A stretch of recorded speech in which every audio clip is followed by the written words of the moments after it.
I had been married for 18 years and still didn't know my wife. It was probably my fault for not trying harder. We seemed to get along fine, but there was no real connection between us. I never considered her the love of my life, and I had a feeling it was mutual. But we were compatible enough to have 3 teenage children.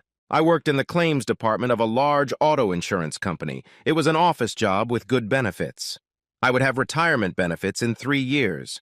We owned our own home, but the mortgage amount was more than the current appraised value. Noreen was a good spouse in every way. Because of her 3 children, she was a homemaker.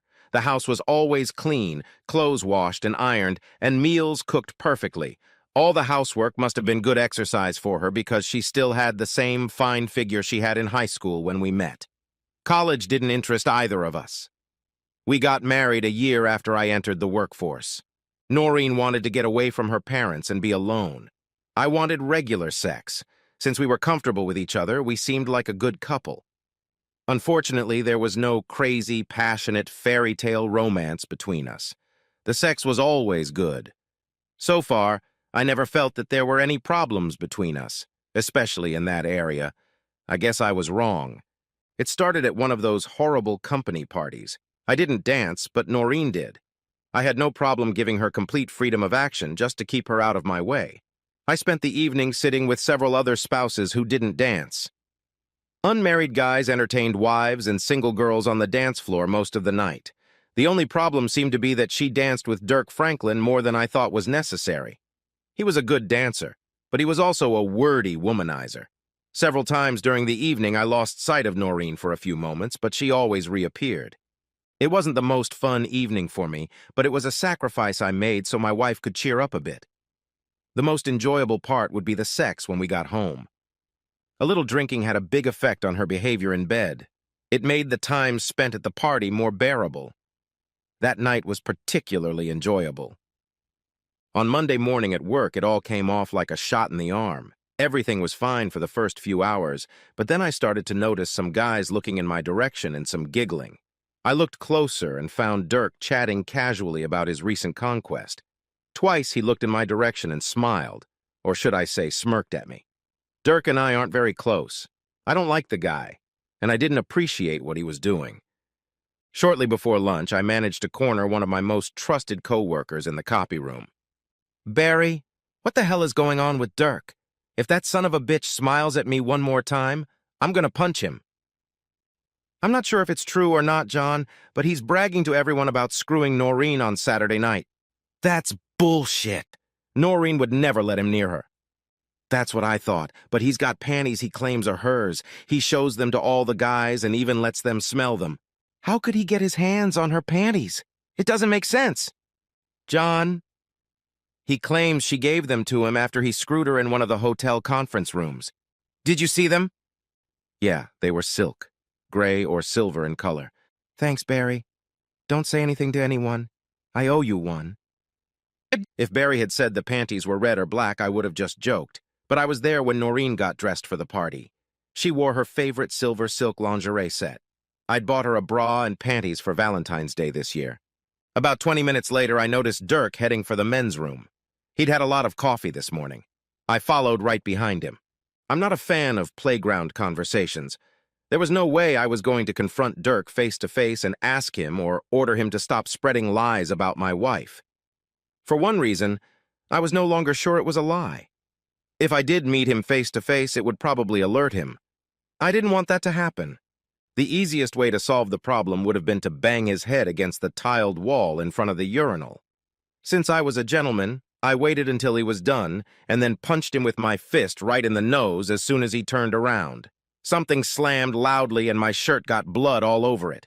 That pissed me off, so I punched him again as he bent over, clutching his nose. Dirk was a big guy, but he offered no resistance and made no attempt to defend himself or fight back. I found some silk panties in his pocket and kicked him twice hard in the crotch area. As I was leaving the bathroom, I noticed that he was vomiting. I left early for an early lunch, and when I returned, I learned that my employment with the company had been terminated. Dirk was taken to the hospital. It took them less than 20 minutes to finalize the checkout, and I was past it. Today was shopping day. I was sitting at the kitchen table when Noreen pulled into the garage. I looked up as she entered the kitchen with several bags of groceries. "Hi, honey, what are you doing home in the middle of the day? Are you sick?" I didn't answer as she set the plastic bags on the countertop. "Would you like to help me bring in the rest of the stuff?" I never answered, and she went back into the garage. She returned with 6 more bags, but without saying anything, she set them on the edge of the table. "Is something wrong, John? I can tell you that. Why are you home?" Saying this, she began to sort through the bags. "I've been fired." "That doesn't make sense. Why would they fire you?" I sat there trying to figure out how to start a conversation. I'm not so sure about that. In the end, I just threw her panties across the table. "Oh, God, no!" Upon seeing them, Noreen sat up and grabbed her head with both hands. No, no, no, no, this can't be happening." I saw my wife begin to cry. It was neither a moan nor a wail, but something in between. "Can you explain that to me?" After my question, the crying seemed to intensify. She put her head down on the table, and all I could hear was her quiet mumbling over and over, "No, no, no, no, no." I waited patiently for almost a minute. My wife tried to wipe the tears from her face and then looked at me. "I'm sorry, John. Really sorry. It was a mistake. I drank too much and made a mistake." "Bullshit! You weren't that drunk. You knew exactly what you were doing, didn't you?" "No, John. You have to believe me. It was a mistake, a terrible mistake. There's nothing going on between me and Dirk. Honestly, I'm really, really sorry." "If it was a mistake, why didn't you tell me when it happened?" "I didn't want you to find out. I didn't want to hurt you." "If you didn't want me to find out, why would you do it with the biggest blabbermouth in the company?" "He promised he wouldn't say anything to anyone." "Damn, are you that stupid? This morning he let every guy in the building sniff them out. Why were you stupid enough to let him take them?" "I didn't let him take them. I gave them to him so he could throw them away. I used them, and I couldn't put them back on." "Why did you use $30 panties to clean yourself up?" "John, I'm sorry. This wasn't supposed to happen." "You mean I should never have found out about it, or that you shouldn't have done it?" "Both! Damn it, I screwed up, John. What do you want me to say? Do you really expect me to say I forgive you?" "I don't." "How about a reason? Can you give me a reason why you did it and not give me some bullshit about you being drunk?" "I don't buy that for a minute." "No, I wasn't that drunk. Dirk and I had a good time all night. He's a good dancer and a very funny man.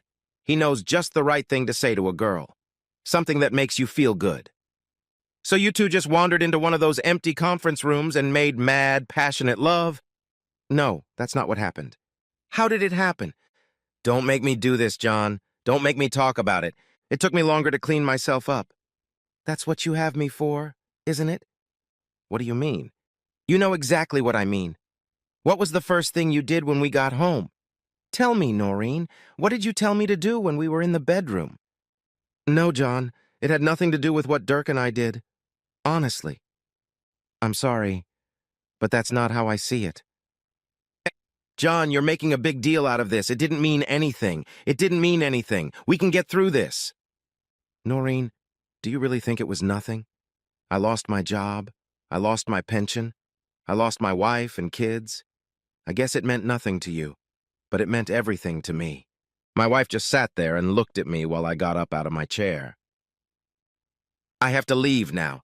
The police will probably be here soon. I don't want to talk to them right now." "Why are the police coming? What else is going on, John?" "I'm afraid I offended your lover a little when I returned your underpants. That's why I was fired. I'm sure the police have already gotten a statement from Dirk. Hell, I could spend a couple months in jail just so you could sleep with me for a minute. Thanks a lot, sweetheart." "Where are you going? What am I supposed to do now?" "I don't know where I'm going to be. I loaded all my stuff in the car while you went shopping. I'll call you later." She looked like she was about to turn the waterworks back on. I turned around before heading out the door. "I reserve the right for you to explain what happened to the kids. If you lie or distort the truth, I can guarantee you'll regret it. I had enough money in my bank accounts to last at least 6 months. Before I left town, I paid off all my credit cards and canceled them. She could spend the money as she wanted or was forced to, but I didn't want to run out of money. I was sure she would take care of the kids. They would be out of school for the summer in a couple weeks. I didn't know if that would make Noreen's life easier or harder. I had no idea what I would do when the money ran out. I wasn't even sure if I would be able to collect unemployment since I was laid off for good reason. The first night I stayed at my brother's house in Schuylkill Haven. He had a small apartment and was more than willing to shelter me under his desk until I found something permanent. The next day, I moved into a small, furnished one-bedroom apartment that included utilities. There was even cable to connect to the internet. Since I left the house, my phone had been off. I didn't feel like answering the phone, but I knew I would have to talk to the kids sooner or later. Working with Robbie was easy, but not particularly enjoyable. The other three guys were skilled at climbing trees, as well as picking cherries and chopping stumps. My job was to act as a helper for them. They seemed to appreciate my efforts and were more than willing to teach me all the little tricks and skills. I kept busy and tried my best to forget about the problem with Noreen. The only thing I knew for sure was that I would file for divorce as soon as possible. Terry was my oldest daughter. She was smart and sweet as candy. She was graduating from high school in 2 months and was enrolling in dental technician classes at the local college. Brian was to join the Marines as soon as he graduated next year. Sal had 2 more years of school left, and all she wanted to do was get married and have children. She had once wanted to be a teacher, but I think she had outgrown that. They were all good kids. Brian ran all over the neighborhood because he felt it would help him become tougher for a career in the service. Terry worked as a candy saleswoman at one of the local hospitals. I'm not sure, but I think Twitter was invented by Sal. If she didn't invent it, she certainly perfected it. The only contact I had with any of the kids was through Terry. I didn't feel comfortable discussing family problems with Sal because she was too young, and Brian didn't want to talk about it at all. After I left, Noreen sat the kids down with the whole group. She told them why I had left and apparently wasn't hiding anything. Brian immediately left the room and never spoke to his mother again. Sal just sat there and cried. Terry was the only one of the 3 who was willing to have any conversation about the breakup. Noreen refused to explain to Terry why it had happened. She just talked about it without going into detail. I filed for divorce and things went south. Terry called me and told me that their mother had started leaving the house in the evenings several times a week. She usually came home drunk. Terry said it started right after the divorce papers were filed. The children did their best to avoid Noreen, but her actions still had a bad effect on the family as a whole. As far as Terry knew, there was no male involvement. Brian wouldn't talk to his mother, and Sal whined all the time. Terry was the only one who interacted with Noreen at all, and that was usually pretty limited. I didn't like it, but as long as Noreen didn't bring any boys home, I didn't feel I had to pry. A week later, things got really bad. I was at work with Josh and Jimmy, 2 climbers. They were at the top cutting branches, and I was working on the ground feeding into the chipper. Things seemed to be going pretty well until I was approached by 2 guys who drove up in a Dodge. It was common for people to talk to us while we were working. They were usually interested in what we were doing and what the rates were. I always had a supply of Robbie's business cards in my shirt pocket for such occasions. As I was holding out a business card to one of the visitors, the second of them gave me a hard punch in the temple. It was unexpected and produced the results he was seeking. I was on all fours trying to regain consciousness when they started stomping on me with their boots. There was no time to think, plan, or take any defensive action. They successfully immobilized me before I realized what had happened. The best I could do was curl up and try to minimize the damage. I'm not sure how long it lasted, but it stopped as suddenly as it started. Josh tried to get me to sit up. I strained my vision as much as I could and noticed Jimmy talking on his cell phone and the Dodge driving away. I was hurting like hell. The worst part was that I couldn't breathe. Every time I tried to inhale, a sharp pain pierced my right side. It was my first broken rib. It was then that I noticed that the bigger of the 2 guys was lying on the ground next to me. His head had turned into a bloody mess. Jimmy and Josh noticed what was going on and tried to get down to help me as soon as they could. To speed things up a bit, Josh lowered his chainsaw by the safety rope and swung it at the guys who were kicking me. The dangling steel chainsaw hit the larger of the 2 guys in the head, and it looks like he lost his ear. His buddy, wasting no time, got the hell out of there. Even though the chainsaw wasn't really working, it left a huge gash on the baboon's head. After a few minutes, he started to move, and Jimmy gave him a good kick in the balls. Other than one hard kick to the head, all the other damage was done to my body. I just sat motionless until the ambulance crew arrived. I refused to ride in the same ambulance with the guy who attacked me, so the local police ended up transporting him in the back of the patrol car. When I got there, Robbie was in the hospital. The big guy had a deep gash on the side of his head. His ear wasn't blown off, but he was badly mangled. I didn't feel too bad, but the doctor and Robbie insisted I stay the night. The cops picked up the other big guy in the Dodge before he'd gone 10 kilometers. After eating a mediocre dinner, I settled in for the night, but not for long. It was almost 1 a.m. when my cell phone rang. Who the hell would be calling me at this hour? In fact, who would call me at all? Dad, it's Terry. We have a problem and we need your help. I don't think I can help you right now, but what the hell is so important that you're calling in the middle of the night? Mom's in jail, and someone has to bail her out. What's she in jail for? She crashed her car and she got busted for a DUI. Is she okay? She's not hurt? Not really, but the car's in pretty bad shape. She destroyed about 6 parked cars before crashing into a fire hydrant. Was she alone? Yeah. I don't know anything else. She won't be released until some kind of bond or bail is posted. I didn't know what else to do, so I called you. Terry, we got a little problem. I'm not home right now.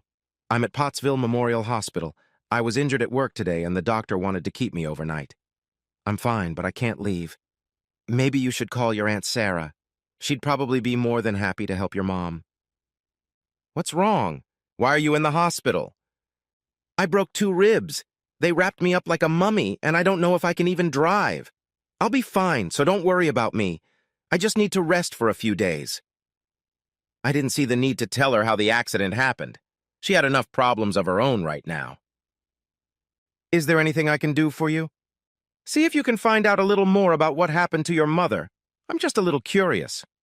Okay, I'll call you tomorrow afternoon and see how things are going. Robbie drove me to my apartment and put some microwavable food in the freezer.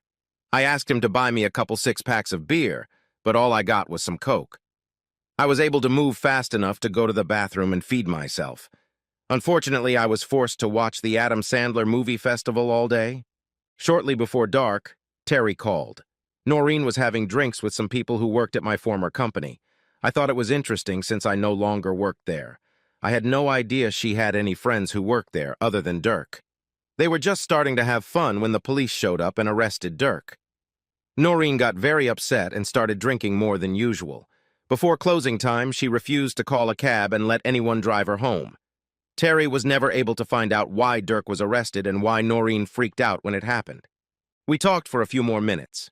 Terry was glad to hear that I was home and could take care of myself. They wanted to come over to my place, but they didn't have a car. Sarah had bailed my wife out, but Noreen hadn't come home. Terry gave me Sarah's cell phone number. Sarah, it's John. What the hell is going on? Your wife's a mess, John, and it's your goddamn fault. Whoa, wait a minute, Sarah. How is this my fault? You left her, that's why. You left her with 3 kids and just ran away. Who the hell do you think you are? Come on, Sarah, you know me better than that. Why would I just get up one morning, quit my job, and leave my wife and kids? Does that make any sense to you? Noreen said you were fired and that you were taking it out on her. Did she say why I was fired? She said you beat up a guy at work because she danced with him at a company party. Sarah? She wasn't dancing with him. She slept with him. Right at the party. She told you that?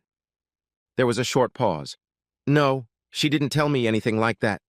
I didn't hit the guy because he was dancing with your sister.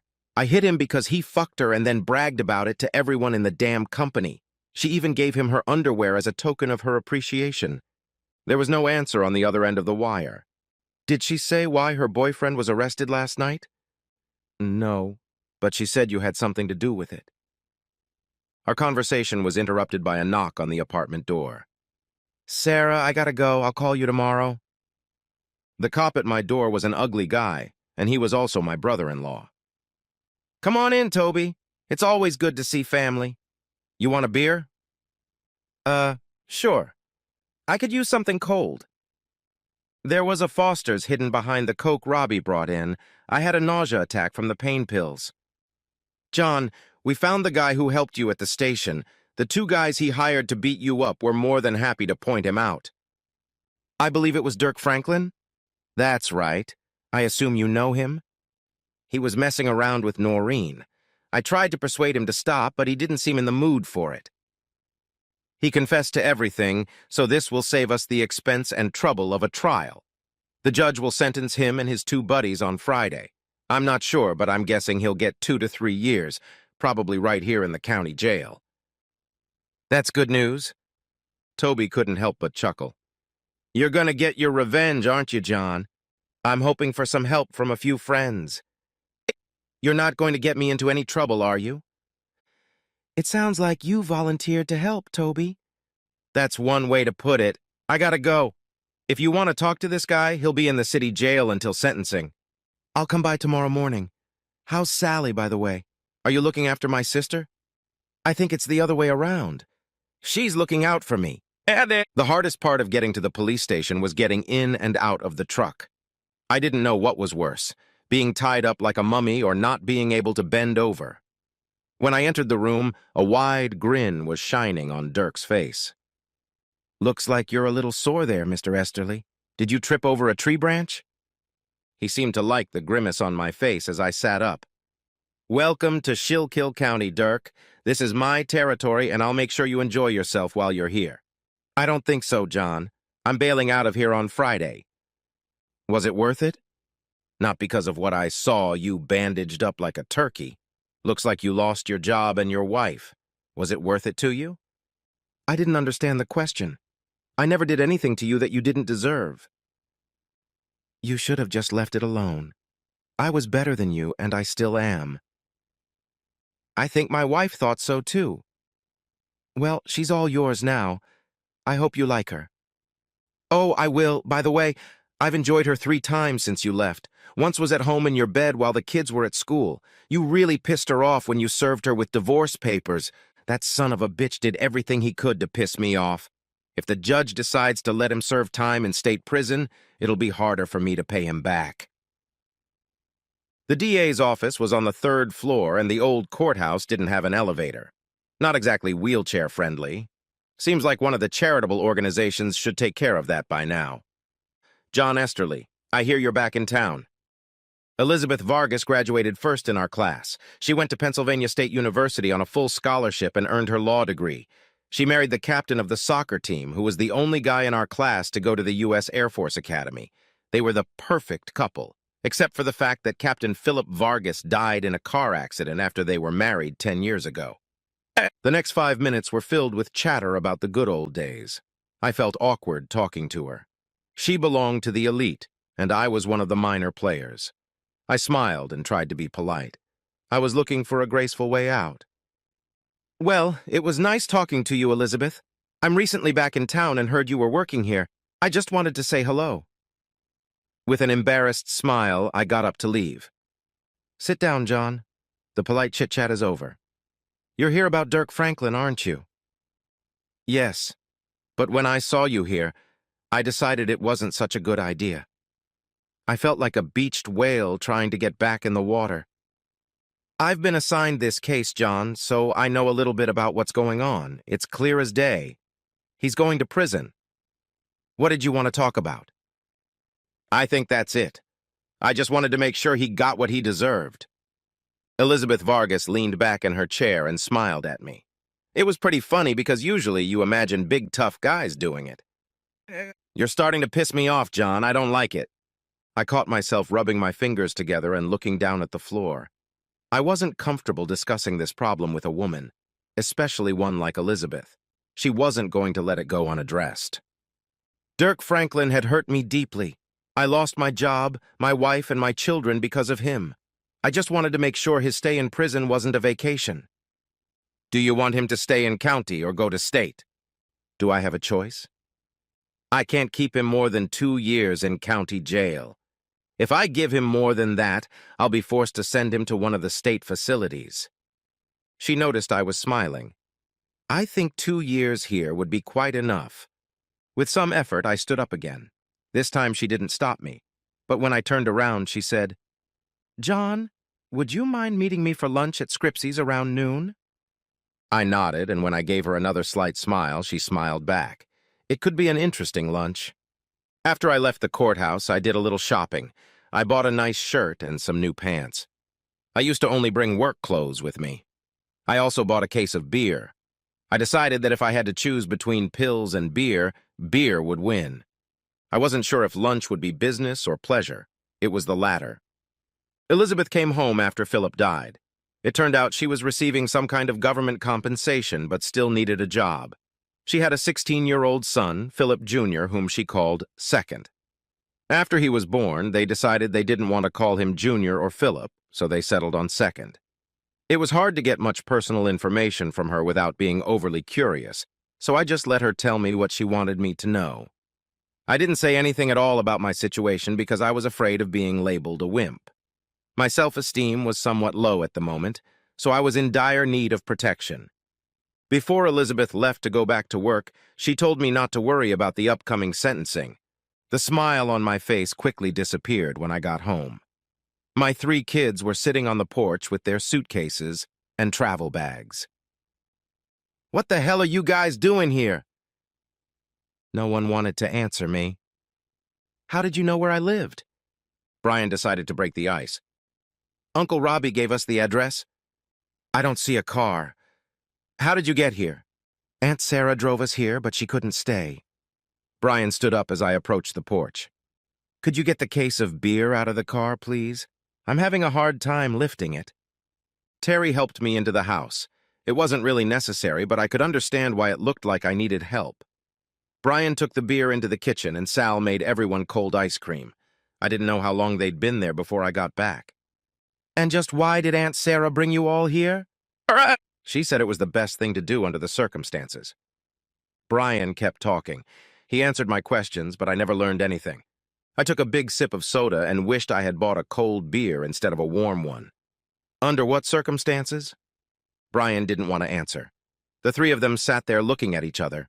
Finally, Terry spoke up. "A couple days ago, Sal came home early from school and saw Mom having sex with some guy in your bedroom." "That's great! That's awesome!" "Did she know who the guy was?" Sal was sitting right there. I could have asked her directly, but somehow it didn't seem right. "She didn't know his name, but she said it was a guy you worked with." I looked at my youngest daughter. "What did you do, sweetie?" "I watched it for a couple minutes. I've seen people having sex on the internet before, but it's different when your mother is dating a man she doesn't know. It was disgusting. I left and went back to school." "Did your mother know you were there?" "I don't think so." She was lying with her eyes closed most of the time. In anger, I threw an empty soda can across the room. It bounced around like a child's toy. "Have you kids had lunch yet?" No." "Terry, how about ordering us a couple pizzas?" While the kids were sorting out their things, I called my lawyer and had him redo the divorce papers so I could get full custody. It was a risky move, but I decided to go for it. After that, I called Sarah. She no longer spoke to her sister or supported her in any way. When the kids came to her for help, she insisted that they stay with me and even volunteered to drive them. It was nice to have an ally of sorts. Sarah had already told Noreen where the kids were and why. Pizza turned out to be an early dinner. We talked about other things for a bit, and then we all left me alone and went to bed. In the depths of the refrigerator, I found another Cold Foster's. The fresh ones were great, but they were still better cold. I popped a pain pill along with the beer, hoping it would knock me out. It worked. Friday came and the sentences were announced. Dirk only got a year, but he'll have to serve it in the county jail. He'll probably be out in 6 months. Normally that would be good, but not in Dirk's case. 2 of his goons got 6 months each minus time served. Sometimes I don't understand the justice system, but overall I was happy with the outcome. Saturday was a busy day. The whole day was spent settling the kids in. Although they brought a lot of stuff, they each realized they had forgotten something during the course of packing. The afternoon trip to Walmart hit my wallet hard, but it was necessary. By the end of the day, things had normalized as much as possible. No one seemed to miss Noreen. When we got home, I realized I was running low on pain pills, so I started drinking more beer. I didn't plan on driving or operating any heavy equipment. The next morning, I was trying to get all thoughts out of my head when I heard Toby talking to the kids. I pulled on my jeans, but instead of a pain pill, I just swallowed 2 aspirin pills. Eventually, I had to wean myself off of it. My appearance in the kitchen was greeted with a round of applause. My family showed little sympathy for my woes. The general consensus was that I drank beer because I wanted to, not because I had to. They were right, of course. Terry poured me a cup of hot coffee as I plopped down at the table, and then all 3 kids dispersed as if they knew Toby and I needed to talk. "We've got a little problem, John. I was just starting to get used to things being settled, and Toby decided to indulge me with something new." I tried to take a sip of my black coffee, but it was too hot. I set the mug on the table with a sigh. "Okay, Toby. Surprise me. What's the new problem?" Saturday morning, the guards found Dirk Franklin in the prison laundry room. Someone had beaten him to a pulp. In addition to a smashed face, he had broken ribs and other internal injuries we couldn't diagnose. That doesn't happen very often here. Wow, it didn't take him long to piss off his new friends. "We don't think it was anyone new." Toby noticed me smiling as he took another sip of his morning drink. It was still hot, but it was getting better. Apparently, someone had let it slip that Dirk had given up his hired help to get his sentence commuted. Although his thugs got less time than he did, they weren't very happy about the news. We don't have any proof that they did it, and frankly, we don't have much interest in investigating the case. I stood up and filled Toby's cup again. He noticed I was still smiling. "That's the problem, John. The coffee was great, but the smile disappeared from my face." They had to move Dirk to a hospital in Allentown. There was a guard watching over him, but last night Dirk disappeared. No one knows when or how. The staff didn't think he could leave on his own, but it looks like they were wrong. I never finished my coffee. I just got up and poured it down the sink. Toby sat quietly, and I stood looking out the kitchen window. There was no view out there, just the brick wall of the neighboring store. It didn't matter what I was looking at. I had never felt threatened by Dirk, but the thought of him walking around on the loose irritated me. After a few moments, I heard my brother-in-law get up from his chair. "John, I'll keep you posted on what's going on. If I find out anything, I'll let you know." I was still staring at the brick wall when I heard the back door close. "Daddy, do you want me to make you some scrambled eggs?" "That would be great, Terry. Let me take a quick shower first."